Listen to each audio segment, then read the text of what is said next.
Hello class 10 students. आज हम लोगों का topic linear equation in two variable part 2। पहले पार्ट में मैंने जो आपको सिखाया है, आज सबसे पहले शुरुआत करेंगे उनसे रिलेटेड दो क्वेश्चन करके। उसके बाद हम लोग अपने मेन टॉपिक पे आएंगे जो है हमारा solution of linear pair of equation. उसको हम लोग सॉल्व करेंगे किस तरीके से। आज मैं आपको दो मेथड बताऊंगा, पहला सब्स्टिट्यूशन, दूसरा एलिमिनेशन। और फिर अगले वीडियो में आपको बताऊंगा कि किस तरीके से क्रॉस मल्टीप्लिकेशन करते हैं और किस तरीके से ग्राफिकल मेथड से इसको सॉल्व करते हैं। तो सबसे पहले इन वीडियोस को देखने के लिए आप मेरे चैनल को सब्सक्राइब कर लीजिए। चलिए अब बात करते हैं आज के मोस्ट इंपॉर्टेंट टू क्वेश्चन की, उसके बाद अपने मेन टॉपिक पे आते हैं। चलिए बात करते हैं अपने पिछले वीडियो से रिलेटेड इन दो इंपॉर्टेंट क्वेश्चन, उसके बाद फिर आज के टॉपिक पे आते हैं। चलिए देखते हैं सबसे पहले कि हम लोगों को पहला क्वेश्चन क्या दे रखा है। पहला क्वेश्चन दे रखा है on comparing the ratios a1/a2 b1/b2 c1/c2 find out whether the lines representing the following pair of linear equation intersect at a point or parallel or coincident। मतलब आपको दो इक्वेशन यहाँ पे दे रखी हैं, आपको चेक करके बताना है रेशियो को कंपेयर करके। याद रखिए रेशियो को कंपेयर करना है, ग्राफ नहीं बनाना है। आप रेशियो को कंपेयर करेंगे और बताएंगे कि किस तरीके की ये लाइनें रिप्रेजेंट करेंगे। तो चलिए सबसे पहले हम लोग इस क्वेश्चन को करते हैं और बात करते हैं। तो ये देखिए आप ये स्टैंडर्ड फॉर्म में है मगर ये स्टैंडर्ड फॉर्म में नहीं है, तो हम सबसे पहले स्टैंडर्ड फॉर्म में चेंज करेंगे।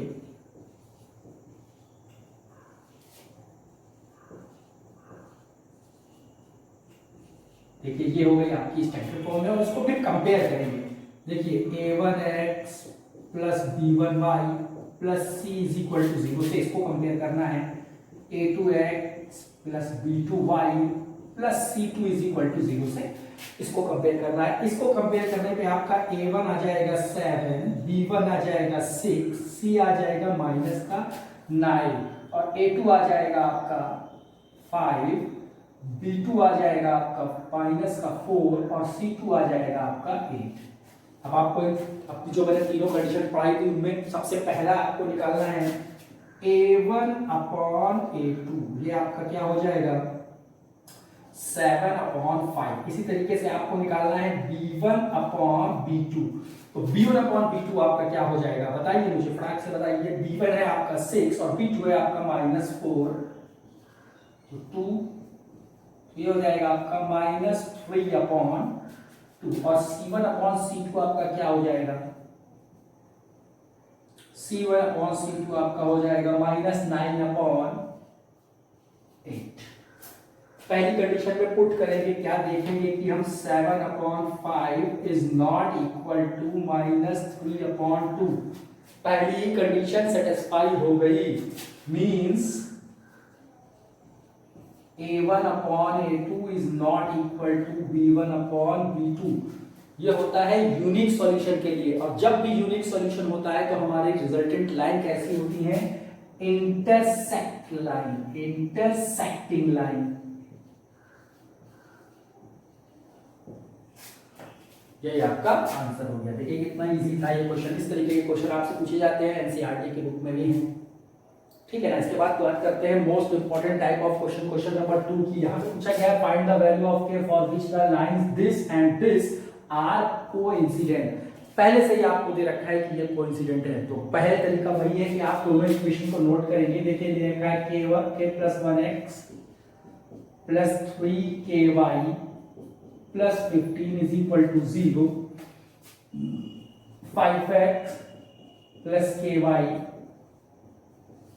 तो चलिए इसके कंपैरिजन कराते हैं। a1x + b1y + c1 is equal to 0 से a2x + b2y + c2 is equal to 0 से कंपैरिजन कराने पर हम लोग को देखिए a1 की जगह पे x छोड़ के है क्या, k + 1, b1 की जगह पे y छोड़ के है 3k। देखिए y को छोड़ के 3k है ना, तो b1 आपका 3k हो जाएगा। देखिए कंपैरिजन बस कराना आ जाए आपको। c1 is equal to 15, a2 की जगह पे आपका है 5, b2 की जगह पे ओनली k एंड c2 की जगह पे 5, ठीक है ना। अब उसने कहा है कोइंसिडेंट होना चाहिए, तो फॉर कोइंसिडेंट लाइंस। क्या कंडीशन थी हमारी पहले वीडियो में मैंने आपको बताया था, वो वीडियो है a1 upon a2 is equal to b1 upon b2 is equal to c1 upon c2। ये आपकी कंडीशन है, उस वीडियो में मैं आपको बता चुका हूं। तो चलिए यहाँ पे वैल्यूज पुट करते हैं, इनके हिसाब से वैल्यू अगर हम पुट करते हैं तो a1 की वैल्यू हो गई k प्लस 1 अपॉन a2 क्या है आपका बताइए मुझे 5, very good, is equal to b1 क्या है आपका 3k और b2 है आपका k। देखिए b1 आपका 3k, b2 आपका k और c1 आपका क्या है भाई, C1 क्या है आपका 15 और C2 क्या है आपका 5। सही है ना। तो अगर आप ध्यान से देखें तो ये K से ये K कैंसिल हो जाएगा और 5 3 जा 50 हो जाएगा। तो आप इन दोनों को एक बार, अब आप इसको ऐसे लिख सकते हैं ना K plus 1 upon 5 is equal to 3 upon 1, ये लिख सकते हैं ना। ये दोनों तो बराबर हैं, ये तो आप इन दोनों को बराबर रख के देख लीजिए। k plus 1 is equal to upon 5 is equal to 3 upon 1, cross multiplication करेंगे तो k plus 1 is equal to 15 या k is equal to 15 minus 1 या इजली। कंडीशन आपको मालूम होगी, आप फटाफट कर लेंगे। ठीक है, अब आते हैं हम लोग आज के अपने टॉपिक पर, किस तरीके से हम लोगों को ये इक्वेशंस को सॉल्व करना है। जब पता चल गया है कि कैसे सॉल्यूशन, कितने सॉल्यूशन है, यूनिक है, और जब यूनिक है तो कैसे सॉल्व करना है, तब तक आप इसको नोट करिए प्लीज। चलिए बात करते हैं आज हम लोग अपने मेन टॉपिक की। लीनियर इक्वेशन इन टू है, जो आज पार्ट 2 चल रहा है हम लोगों का, जिसमें हम लोगों को सॉल्यूशन ऑफ इक्वेशन सीखना है। 3 तरीके के मेन सॉल्यूशन होते हैं algebraically. Number 1 substitution method, elimination method, cross multiplication method. सबसे पहले हम लोग एग्जांपल्स देख लेते हैं। इन एग्जांपल्स को हम तीनों मेथड से करके बताएंगे तो आपको अच्छे से समझ में आएगा। सबसे पहले बात करते हैं सब्स्टिट्यूशन मेथड। तो चलिए मैं इस एग्जांपल को आपको सब्स्टिट्यूशन मेथड से करके बताता हूं। कोई मुश्किल नहीं है, बहुत आसान है, बस ध्यान से देखने की बात है। चलिए देखते हैं हम लोग 5x + 3y = 1, x + 5y + 13 = 0। ये आपकी दो इक्वेशन है। अब इसमें से आपको एक इक्वेशन को पिक करना है। देखिए पिक करने के मामले में आप कोई भी इक्वेशन पिक कर सकते हैं, कोई इस पे बाउंडेशन नहीं है। लेकिन क्या है, मैं आपको सलाह दूंगा, मैं आपको अपने तरीके से बताऊंगा कि आप ऐसी इक्वेशन पिक करिए जिसमें अगर कोई ऐसी इक्वेशन है इन दो में से जिनमें x और y के साथ कोफिशिएंट ना हो। अगर कोई एक ऐसी इक्वेशन है जिसमें x और y के साथ कोफिशिएंट ना हो तो आप उसको पिक कर लीजिए। मान लीजिए ये आपकी 1 थी, ये आपकी 2 है, तो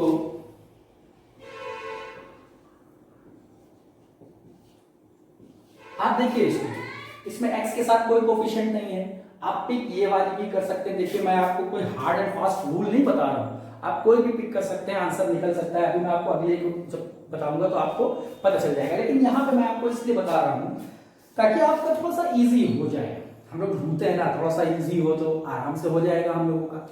तो क्या करते हैं, x + 5y + 13 = 0 को ले लेते हैं। क्यों ले रहे हैं हम इक्वेशन नंबर 2 को? क्योंकि x के साथ यहाँ पे कोफिशिएंट नहीं है।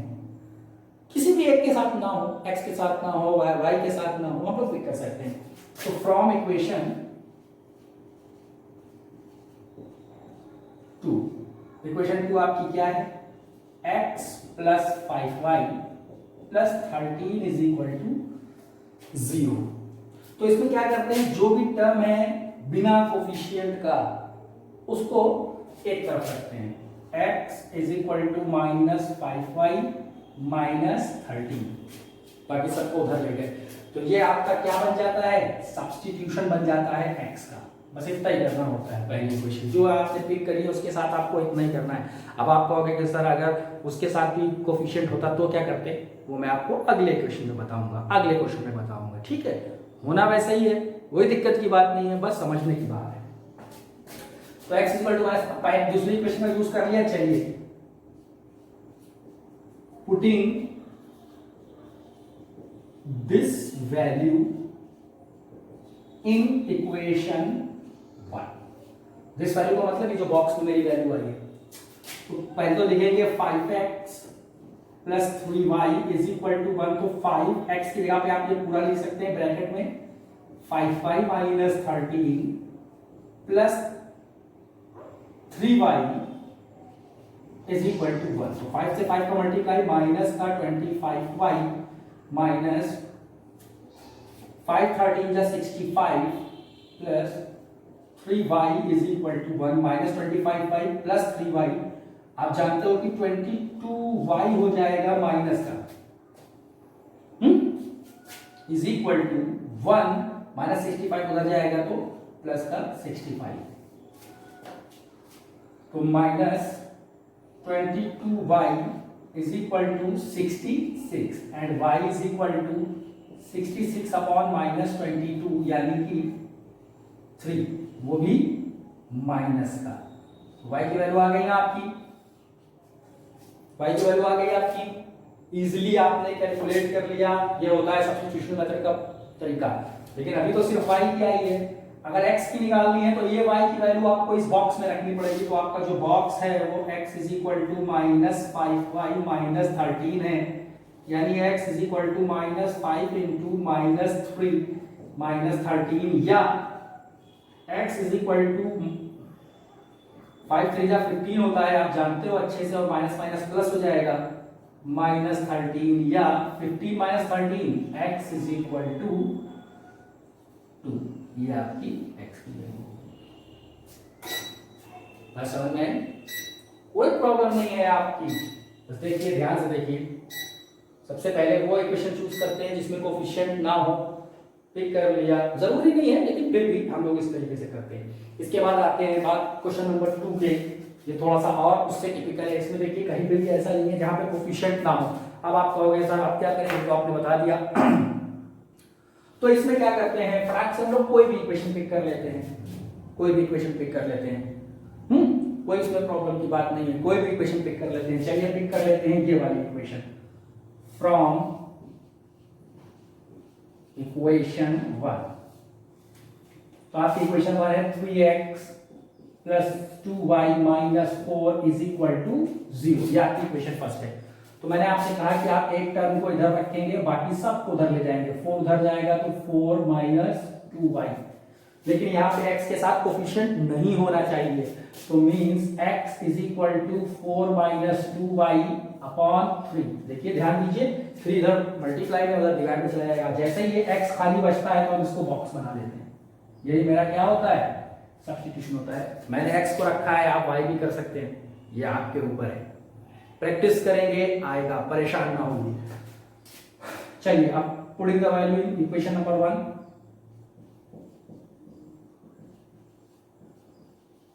वैल्यू इन इक्वेशन 2 यानी ये वाली में। तो आपकी इक्वेशन 2 है क्या, चलिए मैं लिख देता हूं 2x minus 3y minus 7 is equal to 0। चलिए अब आप ध्यान दीजिए कि 2x की जगह पे आपको रखना है 4 minus 2y upon 3 minus 3y minus 7 is equal to 0। अब आपको समझ में आ रहा होगा मैंने वहां पे आपसे ये कोफिशिएंट क्यों कहा था कि ना हो, ताकि आपके अपॉन में कुछ ना है। अपॉन में आ जाता है तो थोड़ा कैलकुलेशन पड़ जाता है। हालांकि कोई दिक्कत नहीं है, आप कर सकते हो, लेकिन देखिए कैसे करते हैं। फिर अगर ये दोनों कट रहे होते तो काट देते, मगर कट नहीं रहे, अंदर मल्टीप्लाई करेंगे। 2 4 जा 8, 2 2 जा 4y अपॉन में 3 रहेगा, और इसको ब्रैकेट में ही रखेंगे minus 3y minus 7 is equal to 0। अब प्रॉब्लम है ये आपकी 3, तो इस 3 से पूरी इक्वेशन में मल्टीप्लाई कर देंगे। मतलब देखिए आप 8 minus 4y upon 3 into 3 minus 3y into 3 minus 7 into 3 is equal to 0 into 3। यहां तक तो सबको समझ में आया होगा। चलिए देखते हैं, 3 से 3 कैंसिल हो जाएगा तो 8 minus 4y minus 9y minus 21 is equal to 0। चलिए देखिए, minus 4y minus 9y minus का 13y माइनस 8 माइनस 21 कितना हो जाएगा, जल्दी से बताइए मुझे आप लोग। 13 हो जाएगा, वो भी माइनस का, इज इक्वल टू 0। अगर यहां से हम लोग देखें तो minus 13y is equal to 13 और y is equal to 13 upon minus 13 यानी कि 1। y की वैल्यू क्या आ जाएगी आपकी, 1 आ जाएगी। देखिए, और फिर वही काम करना है, कि अगर आपकी y की वैल्यू आ गई है तो आपको इस बॉक्स में रखना है, सॉरी -1 आएगी, तो x is equal to 4 - 2 into -1 upon, ये आपका बॉक्स है तो बॉक्स में मैं वैल्यू रख रहा हूँ x निकालने के लिए, x is equal to 4 - 2 minus plus 4 + 2 upon 3 यानी कि 6 अपॉन 3 यानी कि 3 2 जा 6, तो x इज इक्वल टू, ये आपका था सब्स्टिट्यूशन मेथड।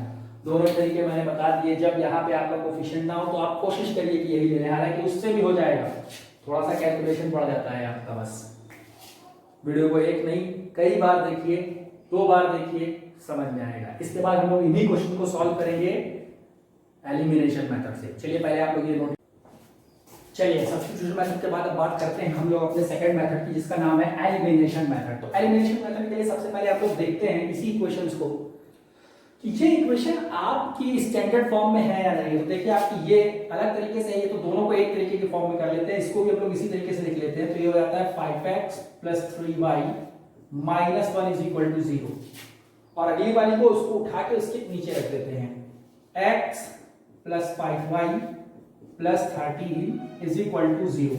तो सबसे पहले हम लोग चेक करते हैं, दोनों स्टैंडर्ड फॉर्म में, फिर इनको ऊपर नीचे अपना रख दिया मैंने। और उसके बाद दूसरी चीज चेक करते हैं कि किसी एक वेरिएबल के कोफिशिएंट को हमें बराबर करना है। बराबर कैसे करना है, देखिए ये 5x है, यहां पे x है, हम 5 को 1 बनाने के लिए 5 से डिवाइड करना पड़ेगा, बड़ी मुश्किल हो जाएगी, तो हम छोटे को बराबर कर लेते हैं। यानी कि ये x है तो हम इसमें 5 से अगर मल्टीप्लाई कर दें तो यहाँ पे 5 हो जाएगा। बस ध्यान रखिएगा कि कुछ भी करेंगे तो हम सिर्फ एक टर्म में नहीं, पूरे में करेंगे।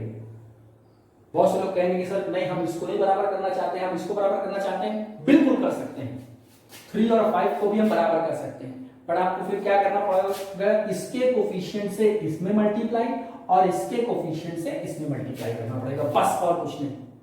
ठीक है ना। तो फिलहाल मैं आपको करके दिखाता हूं कि 3, चलिए मैं y को बराबर करता हूं, चलिए मैं y को बराबर करता हूं ताकि आपको आसानी हो जाए।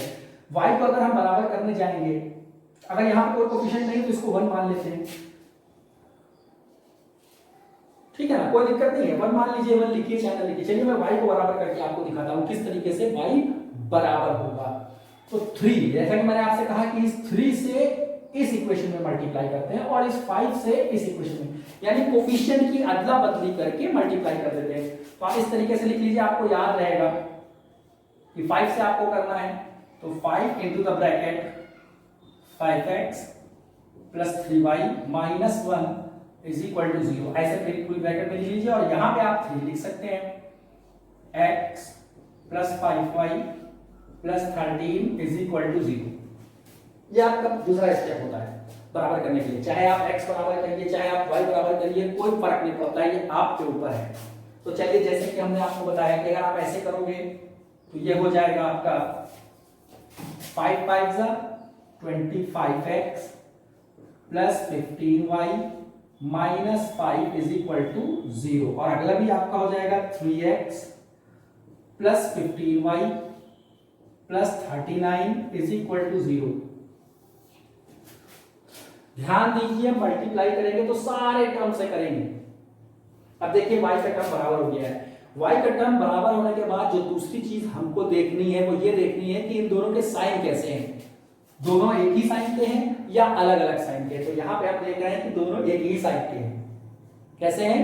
दोनों एक ही साइन के हैं। तो हम इन दोनों इक्वेशन को ऐड कर देते हैं। अगर एक ही साइन के हैं तो हम इन्हें सब्सट्रैक्ट करते हैं। दोनों इक्वेशन एक ही साइन के हैं, मतलब जो हमने कोफिशिएंट बराबर किए हैं, पूरी इक्वेशन से मतलब नहीं है हमें, जो कोफिशिएंट हमको बराबर किए हैं 15 और 15, और हम इसे देख रहे हैं कि ये दोनों एक ही साइन के, भले यहाँ पे माइनस माइनस होता, यहाँ पे प्लस प्लस है, एक ही साइन है। एक ही साइन में हम इसको क्या करते हैं? सब्सट्रैक्ट करते हैं। क्या करते हैं?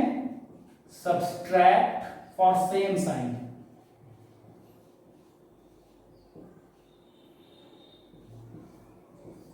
ठीक है ना? Subtract for same. अब आप इसको सोचिए, सब्सट्रैक्ट करने के लिए हमें क्या करना पड़ता है, नीचे वाले सारे साइन चेंज करने पड़ते हैं। भाई सब्सट्रैक्ट करते थे, आप लोगों ने सब्सट्रैक्ट करना सीखा है, तो मतलब यहाँ पे भी माइनस लगाना पड़ेगा, इस प्लस को भी माइनस में चेंज करना पड़ेगा, इस प्लस को भी माइनस में चेंज करना पड़ेगा। आप जानते हो जब चेंज हो गया तो इस प्लस से हमारे कोई मतलब नहीं रह गया, इस प्लस से हमारा कोई मतलब नहीं रह गया। यहाँ पे भी जो प्लस है, मतलब कोई प्लस नहीं होता है, लेकिन होता नहीं, लिखते नहीं है, लेकिन मानते तो है, तो ये माइनस हो जाएगा। अब आप देखेंगे 25x में से 3x जाएगा तो आपका क्या बचेगा, फ्रैक्स बताइए आप मुझे। बचेगा आपका 22x, एक प्लस का 15y, एक माइनस का 15y, ये कैंसिल हो गया। एलिमिनेशन, मैंने इसको एलिमिनेट कर दिया, मैंने इसको खत्म कर दिया, इसीलिए इसका नाम है elimination method. Minus minus plus होता है, साइन माइनस का लगता है। 44 इज इक्वल टू 0, और यहां से आप x बड़ी आसानी से निकाल सकते हैं। 44 उधर जाएगा, अपॉन 22 हो जाएगा, यानी कि x इज इक्वल टू 2 आ जाएगा। ये तो आपको समझ में आ गया होगा, बड़ी आसानी से आप लोग कर सकते हैं इसको। y की वैल्यू निकालने के लिए कोई एक इक्वेशन इनमें से चूज कर लीजिए और उसमें x की वैल्यू रख दीजिए। चलिए मैंने चूज कर ली ये वाली, x plus 5y plus 13 is equal to 0। x की वैल्यू 2 निकली है, तो 2 फॉर y, ठीक है। 2 plus 5y plus 13 is equal to 0। कोई परेशानी बेटा इसमें? कोई परेशानी नहीं होगी आप लोगों को, मैं जानता हूं। तो 2 प्लस 13 मीन्स आपका माइनस का 15, प्लस 15 उधर जाएगा, तो y is equal to minus 15 upon 5, यानी कि y is equal to minus का 3। देखिए x भी आ गया आपके पास और y भी आ गया। ये आपका था एलिमिनेशन मेथड। बात समझ में आ रही है? Very good. देख नेक्स्ट क्वेश्चन भी पढ़ा के हम लोग जल्दी कर लेते हैं इसको भी। सबसे पहले ये दोनों स्टैंडर्ड फॉर्म में है, ऊपर नीचे लिख लेते हैं। 3x plus 2y minus 4 is equal to 0, 2x minus 3y minus 7 is equal to 0। अब आप जानते हो ये दोनों बराबर नहीं है, हम मान लीजिए इसको बराबर करना चाहते हैं 3 और 2 को, तो सबसे पहले ऊपर में 2 से मल्टीप्लाई करेंगे, ये वाले से इसमें और ये वाले से इसमें, यानी ऊपर में 2 से मल्टीप्लाई करेंगे तो 3x plus 2y minus 4 is equal to 0। जब आप परफेक्ट हो जाओगे तो आपको ये सब लिखने की जरूरत नहीं पड़ेगी, फटाफट करने लगोगे। और नीचे वाले में 3 से करना है, तो 2x minus 3y minus 7 is equal to 0। तो चलिए देखिए 2 3 जा 6x plus 4y minus 8 is equal to 0। 6x minus 6 3 3 जा 9y और 3 7 जा 21 इज इक्वल टू 0। अब आप देखिए जो आपने बराबर किए हैं उनके साइन कैसे हैं? पॉजिटिव है, दोनों के साइन सेम साइन है, तो सेम साइन के लिए क्या होता है? सब्सट्रैक्ट होता है। क्या होता है? सब्सट्रैक्ट होता है। तो हम लोग अगर सब्सट्रैक्ट करें, साइन चेंज करेंगे। अब इस साइन से मेरा कोई मतलब नहीं है। 6x एलिमिनेट हो गया, 4y और 9y, 13y हो गया, माइनस प्लस माइनस का हो जाएगा, बचेगा 13 प्लस के आगे की संख्या बड़ी है is equal to 0, and then y is equal to minus 13 upon 13 minus का 1। क्लियर? कोई भी एक इक्वेशन पिक कर लीजिए। चलिए मैंने पिक कर लिया 2x minus 3y minus 7 is equal to 0। तो 2 into x minus 3 into minus 1 minus 7 is equal to 0। 2x plus 3 minus 7 is equal to 0। तो 2x minus 4 is equal to 0। 2x is equal to 4, x is equal to 4 upon 2। तो x आपका 2 आ गया। इस तरीके से आपने solve कर लिया। एक कुछ बच्चों के दिमाग में ये भी क्वेश्चन आ रहा होगा कि सर अगर ये साइन नेगेटिव हो जाते, अलग अलग हो जाते तो क्या करते? चलिए वो भी मैं आपको यहीं पे इसी इक्वेशन में करके बता दे रहा हूँ। इसी क्वेश्चन में कि अगर नेगेटिव हो जाते हैं या साइन अलग अलग होते हैं, जैसे यहाँ पे साइन एक ही जैसे थे तो हमने सब्सट्रैक्ट कर दिया जिसको हमने बराबर किया। इसके लिए हमको क्या करना पड़ेगा? फटाक देख लीजिए। इसके लिए हमको x की बजाय y को बराबर करना पड़ेगा। किसको बराबर करना पड़ेगा? y को। आंसर पे कोई फर्क नहीं पड़ेगा बेटा, आंसर वही आएगा, बस तरीका बदल जाएगा। चलिए देखिए, मैं आपका सिर्फ डाउट क्लियर कर रहा हूं कि अगर ऐसा केस हो जाए तो ठीक है ना। चलिए y को क्लियर करते हैं। y को अगर हमको इक्वल करना है तो आपको 3 से ऊपर मल्टीप्लाई करना पड़ेगा,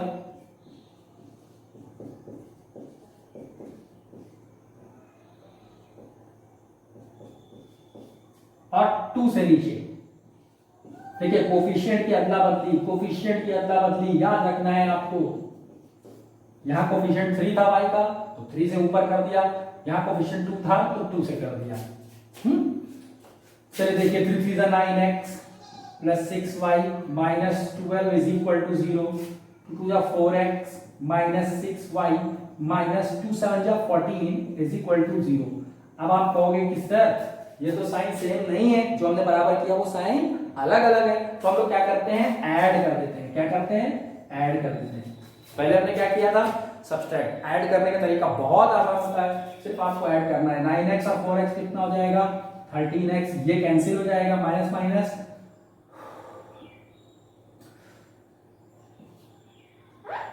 26 is equal to 0। Minus minus तो माइनस ही होता है, सॉरी प्लस होता है, साइन माइनस का लगता है। तो 13x is equal to 26 and x is equal to 26 upon 13। तो ये आ गया आपका 2। कोई भी इक्वेशन पिक कर लीजिए और आप उसमें फिर से वैल्यू रख दीजिए। देखिए 2x minus 3y minus 7 is equal to 0। 2 into 2 minus 3y minus 7 is equal to 0। 2 to the 4 minus 3y minus 7 is equal to 0। Minus 3y minus 3 is equal to 0। 4 minus 7, 7 में से 4 गया तो 3 होता है। Minus 3y is equal to 3 and y is equal to 3 upon minus का 3 cancel होगा तो minus का। आंसर पे कोई फर्क नहीं पड़ा, सिर्फ आपको मैंने बता दिया किस तरीके से हम लोग इक्वल करके करते हैं।